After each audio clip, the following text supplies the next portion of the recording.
What's up, everybody? Bandit Chad here for another Taco Tuesday. So we have a lot to talk about this week, and we want to get started off with the recall and the issue that was found in the Toyota axles last week with the Tacomas.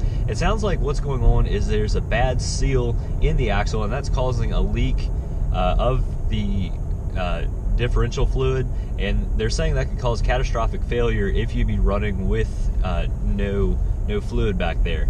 Now, it's not like it's just going to be pouring out of your differential, but even a slow drip over time could have huge consequences. They're saying if it does look wet, that is definitely an affected truck. But if you search your VIN number through your local dealer, they can definitely tell you if your truck is affected. Yeah. So basically, Toyota came out and said, roughly 228,000 Toyota Tacomas manufactured between, I believe it's mid-August to late March of this year, are ones that are potentially affected. So we both ran our VIN numbers. Mine is affected, his is not. And what we've basically come down to by reading through different forums and through other friends and people who work for Toyota, it doesn't seem that the locking differentials are affected for whatever reason. And Toyota also said that they expect just about 1% to be affected. I don't see any leak in the back of my truck. Of course, I'm just going to take it in and have them, check it and, everything like that, just for peace of mind. So, Right, and like Chad was saying, I was checking around with a lot of y'all on Instagram or through the YouTube comments as well, and it sounds like a lot of y'all that do have the off-road and pros, you don't seem to have that issue, and again, I don't have the issue either, but a lot of the people driving the sports or the SR5s or maybe even the limiteds could be more affected by that.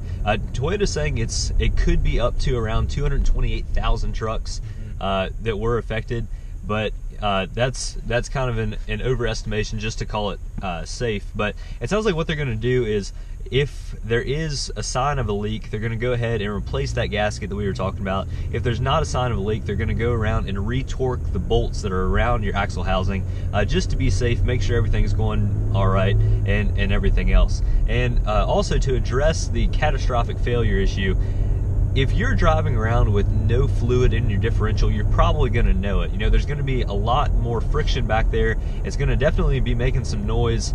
I'm not sure if you would see any lights on your dash about it, but just, using your basic senses of, feel and sound and everything else, it seems like you definitely know that you didn't have any fluid back there. Now, obviously, if you did continue to drive with no fluid, your differential could break or whatever else, but I think you would definitely know before then that you're experiencing some kind of issue. Yeah, Toyota also did say that if any parts had been damaged because of a loss of fluid, that they will replace those, completely covered by Toyota. So, anything that could come of this recall and issue, it's not going to, affect your pocket at all. Exactly. So be sure to go ahead and get in there and make sure your truck is doing okay. If it's not, like we said, it's all going to be covered completely under warranty, and get that fixed for yourself as soon as possible. So getting started with some more news for this week. As far as General Motors goes, there was some test mules spotted out in Colorado, the GMC Sierra and Chevy Silverado. They're still heavily camoed, and we're seeing some differentiations in between those two models. Obviously they are different, but still more or less the same underneath. So we saw those out testing, and also the ZR2 is now being shipped out to customers and dealerships. Now, it's probably going to be similar to the Raptor. You're not going to see a whole bunch on the lot. It might be one here and there. It is a specialty truck, or it's going to be out in limited numbers. So that's it for GM news, though. Right, but so be sure and be on the lookout for those. We haven't seen any yet, but if you do see some, try to send us a picture or something like that. We would certainly love to see them. Now, moving on to some other news. Now, we did talk about the JL, the new version of the Wrangler, last week being pulled over by the Los Angeles Police Department, but this week we're actually seeing the JL rather, of the Wrangler truck that'll be coming out. Now, it does appear to be the same modular basic form like a Wrangler, where you could take the doors off, you could do really whatever you want. but the bed on this particular test mule that we've seen is a lot more finished. Now, the ones that we saw a few months ago, it basically looked like they took a Ram 1500 bed and slapped it on the back of a Wrangler. It didn't really look too good. This did look a lot more finished with the fenders. You could tell were starting to stick off a lot like they do on a Wrangler, and some other things. But it basically looks like a stretched version of the unlimited version of the Wrangler, which is the 4-door. So this particular model was a 4-door vehicle, and it looked like it had maybe a 5 to 6 foot bed behind it. It was kind of hard to tell, but it's not a super long truck, but it is certainly longer than the standard unlimited Wranglers.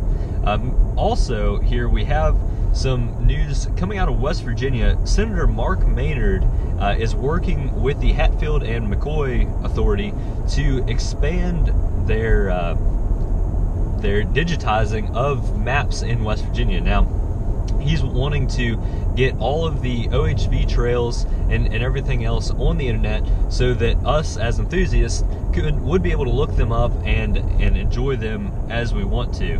Now, Mark apparently is a pretty cool guy. I've never met him, but I was reading up a little bit about him, and it looks like he is a member of a lot of kind of automotive groups, including Tread Lightly, the Appalachian Ridge Runners Off-Road Club, and I believe a member of the NHRA, if I remember correctly too. So he must be a pretty cool guy. He sounds pretty cool. But we certainly appreciate him expanding the access to all those trails. You know, we love going around and hitting local trails. West Virginia isn't too far away from us, and hopefully we'll be able to hit those trails before too long.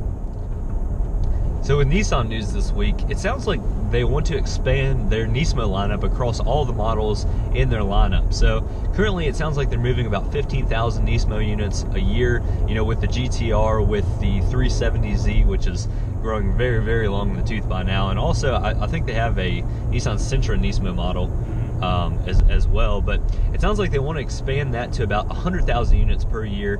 So they'll do that by making more or less every model in their lineup have a Nismo edition. So this could get pretty interesting. We have seen Frontiers and Titans in the past that have been Nismo models, but you know, they may go kind of one step above with these new Nismo models. So a few months ago we did see the Titan Warrior concept, which was kind of a heavily cladded, very off-road worthy version of the Nissan Titan, and we could see one of those as the Nismo model. You never know. It all depends on how far Nissan wants to go with it. You know, it could be anything as little as a just some stickers and some different shocks maybe, or it could be, you know, a completely different model. It could be a Raptor fighter or something like that. So it all depends on what Nissan wants to do there, but it could be very interesting to say the least.